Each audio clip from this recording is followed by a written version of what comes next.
কোনো সম্পত্তির 0.875 অংশের মূল্য 9,212 টাকা হলে 0.75 অংশের মূল্য কত? তো এই অঙ্কটি আমরা ঐকিক নিয়মের মাধ্যমে সমাধান করব। তো প্রথমে আমরা দেখি যে অংশের মূল্য চেয়েছে। তো অংশ মূল্য যেটা চাই সেটা সবসময় সে দিতে হয়। তাহলে এখানে আমরা লিখতে পারি যে 0.875 অংশের মূল্য হচ্ছে 9,212।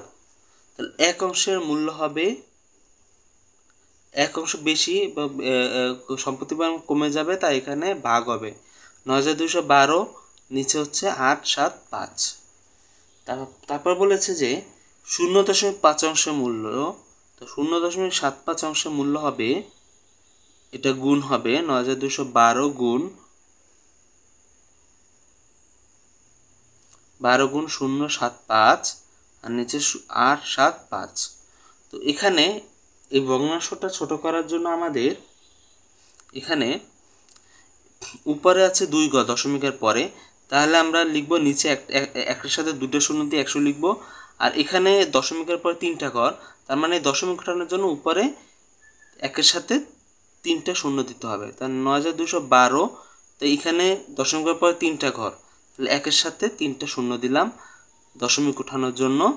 তারপর এখানে দশমিকের পরে 2টা শূন্য, তাহলে এখানে দশমিক উঠানোর জন্য নিচে 100 এর সাথে একের সাথে 2টা শূন্য দিলাম, আর এখানে 875 বসবে। তো এখন যদি আমরা কাটাকাটি করি তাহলে 0 0 এখানে কাটা গেল। তারপর যদি আমরা এই 75কে যদি আমরা 5 দিয়ে যদি আমরা কাটি তাহলে পাবো 5 15 75, আর এখানে পাবো হচ্ছে যে 5 1 5, 3 5 7 35, 2 5 5 25। তো এখন যদি আমরা 5 দিয়ে আবার কাটি যে, তাহলে 3 5 15, আর এখানে 5 দিয়ে কাটলে হবে 3 5 15, 2 5 5 25। এখন যদি আমরা 5 দিয়ে কাটি, এখানে 5 2 10, 5 7 35। তো এখন আমরা দেখব যে 7কে এই 9,212কে 7 দিয়ে ভাগ করলে মিলে কিনা। তাহলে আমরা দেখি যে 7 1 7, যদি আমরা এখানে যদি ভাগ করি 9,212কে 7 দিয়ে, 7 1 7, 2 3 7 21, হাতে থাকে 1 1, 7 1 7, 4 2, 6 7 42। তার মানে এখানে মিলবে।